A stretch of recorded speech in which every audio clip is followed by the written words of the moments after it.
Hello guys, WhatsApp, कैसे हैं आप सब। लास्ट यूनिट जो पढ़ा हमने थ्योरी ऑफ कंज्यूमर बिहेवियर, उसमें हमने सब कुछ जो भी पढ़ा कंज्यूमर के पॉइंट ऑफ व्यू से पढ़ा।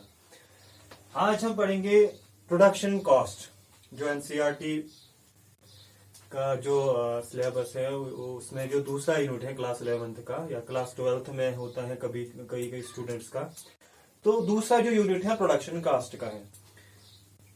इसमें हमें जो भी पढ़ना है अपने आप को खुद को एक प्रोड्यूसर समझ के पढ़ना है या प्रोडक्ट प्रोड्यूसर व्यू पॉइंट से समझना है। ठीक है, from the point of view of producer हमें समझना है। ठीक है, एक प्रोड्यूसर करता क्या है, प्रोडक्शन करता है। कोई भी प्रोड्यूसर, एक फार्मर लीजिए, अनाज की प्रोडक्शन करता है। उसको उसके लिए वो करने के लिए उसको कुछ चाहिए, इनपुट्स उनको कहते हैं, इनपुट्स चाहिए उसको। जैसे उसको लैंड चाहिए, मजदूर लेबर चाहिए, उसको फर्टिलाइजर चाहिए, उसको ट्रैक्टर चाहिए। तो ये कुछ इनपुट्स है, इनको कंबाइन करके वो कुछ प्रोड्यूस करता है, जैसे अनाज प्रोड्यूस करता है वो। इसी तरह एक टेलर, उसको सिविंग मशीन चाहिए, उसको कपड़ा चाहिए, उसको थ्रेड चाहिए, ताकि वो कपड़े को बना के वो उसको जो उसके कंज्यूमर्स हैं वो उनको दे दे। ठीक है, जो सी के कपड़े सी के वो कंज्यूमर्स को दे दे। इसी तरह से एक फर्म होती है या एक कार का शोरूम होता है या कार मैन्युफैक्चरिंग कंपनी होती है, उसको लैंड चाहिए, रॉ मटेरियल चाहिए, स्टील, एल्युमिनियम एक्स्ट्रा एक्स्ट्रा, उसको ये इनपुट चाहिए। या एक फर्म होती है, उसको मशीन चाहिए, लैंड चाहिए, ठीक है, या लेबर चाहिए। इन इनपुट्स को कंबाइन करके वो प्रोडक्शन करता है। ये प्रोडक्शन क्या है? Transformation of inputs into output, इसको हम प्रोडक्शन कहते हैं। प्रोडक्शन होती है transformation of inputs into output. ये जो इनपुट्स होते हैं ये इनकी ट्रांसफॉर्मेशन होती है, एक प्रोडक्ट बनता है, उससे हमें एक प्रोडक्ट बनता है। इस चैप्टर में, इस यूनिट में हमें कुछ एजम्पशंस लेनी है। जैसे हमें पहला एजम्पशन लेना है, प्रोडक्शन इज इंस्टेंटेनियस। इंस्टेंटेनियस का मतलब है प्रोडक्शन और जो इनपुट्स को कंबाइन करते हैं और कुछ प्रोड्यूस करते हैं, उसमें कोई टाइम गैप नहीं है। मतलब जो ही इनपुट्स हम देते हैं प्रोडक्शन होती है, जीरो टाइम गैप होती है। दूसरा है प्रोडक्शन सप्लाई, एक ही बात है, जो प्रोडक्शन है वही सप्लाई है।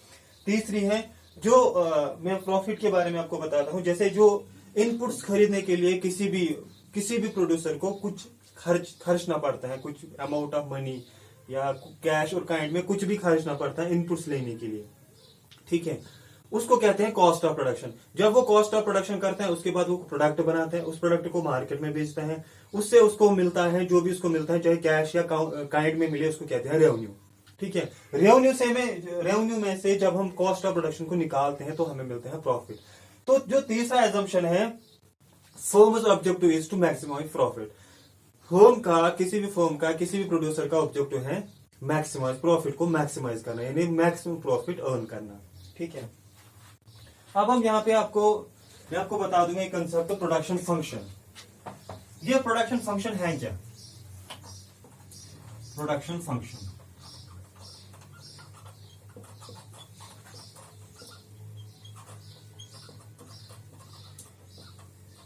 इनपुट्स और आउटपुट्स के दरमियान जो रिलेशन है उसी को हम कहते हैं प्रोडक्शन फंक्शन। ठीक है, अगर हम दो इनपुट्स ले लें, सिर्फ दो इनपुट्स ले लें, फॉर एग्जांपल हम कैपिटल डिनोट अगर के से करें, दूसरा इनपुट लेबर अगर हम डिनोट करें एल से, तो जो हमारी प्रोडक्शन फंक्शन है वो बन जाएगी के इंटू एल। एक फॉर्म इसकी ये बन सकती है। यहां आउटपुट क्यों डिनोट करेगा आउटपुट। ठीक है, ये प्रोडक्शन फंक्शन हमें क्या दिखाता है? ये इनपुट्स और कॉरस्पॉन्डिंग आउटपुट के बारे में एक रिलेशन देता है, टेक्नोलॉजिकल रिलेशनशिप। ठीक है, यहां पे हमें कुछ बातें ध्यान में रखनी है। जैसे अगर इसका कुछ वैल्यू हो, इसका कुछ वैल्यू हो, इसका कुछ वैल्यू मिलेगा। मतलब हर एक पर्टिकुलर वैल्यू के लिए इसका और इसका एक पर्टिकुलर वैल्यू है इसका। ठीक है, कोई दूसरा वैल्यू नहीं है। ठीक है, दूसरी बात, ये जो प्रोडक्शन फंक्शन है ये हम डिफाइन करते हैं फॉर मैक्सिमम एफिशिएंसी। एक तो मैक्सिमम एफिशिएंसी के लिए हम डिफाइन करते हैं। मैक्सिमम एफिशिएंसी का क्या मतलब है? ये जो प्रोडक्शन है, इन दो इनपुट्स को मिला के जो हमें आउटपुट मिलेगा, इससे ज्यादा हमें आउटपुट नहीं मिल सकता। मतलब मोस्ट एफिशिएंट यूज हम इनपुट्स का करते हैं, तभी हमें ये आउटपुट मिलता है। प्रोडक्शन फंक्शन में जो इनपुट्स का यूज होता है वो एफिशिएंट होता है। प्रैक्टिकली हो सकता है इससे कम, इसका जो एफिशिएंट यूज है उससे थोड़ा कम हो, ठीक है, हमें प्रोडक्ट थोड़ा कम मिले, लेकिन जो प्रोडक्शन फंक्शन है वो most efficient use of input हमें दिखाता है। तीसरी बात, ये जो प्रोडक्शन फंक्शन है ये हम पर्टिकुलर टेक्नोलॉजी के लिए डिफाइन करते हैं। मतलब अगर टेक्नोलॉजी इंप्रूव होती है कल को, फॉर एग्जाम्पल ये टेक्नोलॉजिकल रिलेशन, इसलिए मैंने बताया ये टेक्नोलॉजिकल रिलेशन है between inputs and corresponding output. कल को कोई अगर टेक्नोलॉजी इंप्रूव होती है तब क्या होगा, तब ये प्रोडक्शन फंक्शन चेंज होगी, तब एफिशिएंट यूज कुछ और होगा और प्रोडक्शन फंक्शन कुछ और होगी। ठीक है,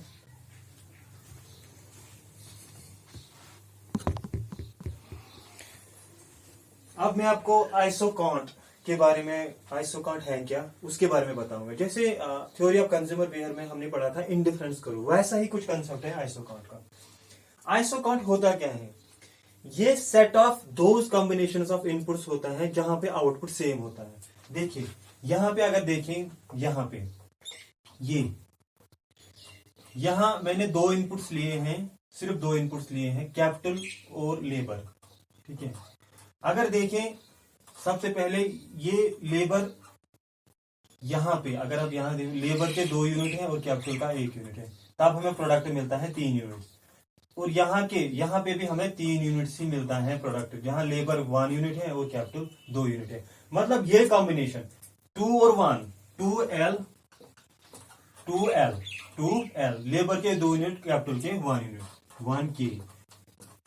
और ये कॉम्बिनेशन लेबर का 1 यूनिट और कैपिटल का 2 यूनिट, लेबर का 1 यूनिट और कैपिटल के 2 यूनिट, ये दो कॉम्बिनेशन हमें, वो कॉम्बिनेशन है जो हमें, ये सेट ऑफ दोज कॉम्बिनेशन है जो हमें सेम प्रोडक्ट देते हैं। मतलब ये एक लाइन सेम लाइन पे आएगी, उसको हम आइसोकांट बोल सकते हैं, ठीक है।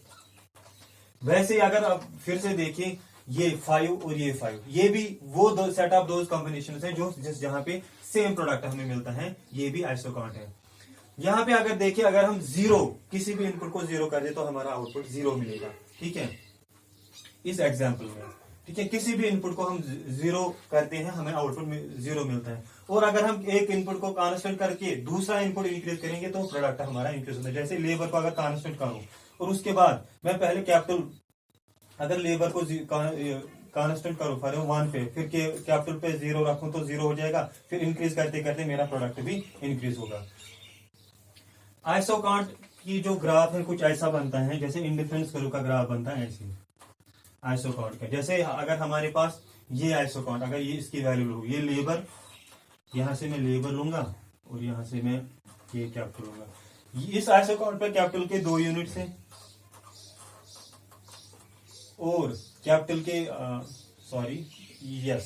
कैपिटल के 2 यूनिट्स हैं और लेबर का 1 यूनिट है। तो ये आइसोकांट का ये पॉइंट यहां मिलेगा, यहाँ पे 1, ठीक है। तो यहाँ पे जो प्रोडक्ट मिलेगा 3 मिलेगा। वैसे ही अगर मैं यहां से देखूं, लेबर का अगर 2 यूनिट में लूंगा, यहां से लेबर का 2 यूनिट में लेता हूं, तब कैपिटल का कितने होंगे, 1 यूनिट होगा मेरा कैपिटल का, तब भी कैपिटल का 1 यूनिट होगा, यानी कैपिटल का 1 यूनिट होगा, मतलब ये पॉइंट यहां आएगा। सॉरी, ये इंडिफरेंस करो कि जैसा ही बनता है ये ग्राफ, तो यहाँ पे हम ले सकते हैं लेबर का, ये भी ऐसे है, मतलब यहाँ पे भी प्रोडक्ट वही है, यहाँ पे भी प्रोडक्ट वही है। ये एक इनपुट कॉम्बिनेशन है और ये दूसरी इनपुट कॉम्बिनेशन है। यहाँ पे अगर आप देख सकते हैं सेम प्रोडक्शन के लिए हमें अगर एक इनपुट हम अगर इंक्रीज करते हैं दूसरा इनपुट हमें डिक्रीज करना पड़ेगा। इसलिए जो आइसोकांट का जो ग्राफ है, जो लाइन है, कर्व है, ये डाउनवर्ड स्लोप है, और इसका नेगेटिव स्लोप है, डाउनवर्ड स्लोप है, और इसका स्लोप नेगेटिव स्लोप है, ठीक है। इसका स्क्रीनशॉट आप ले सकते हैं।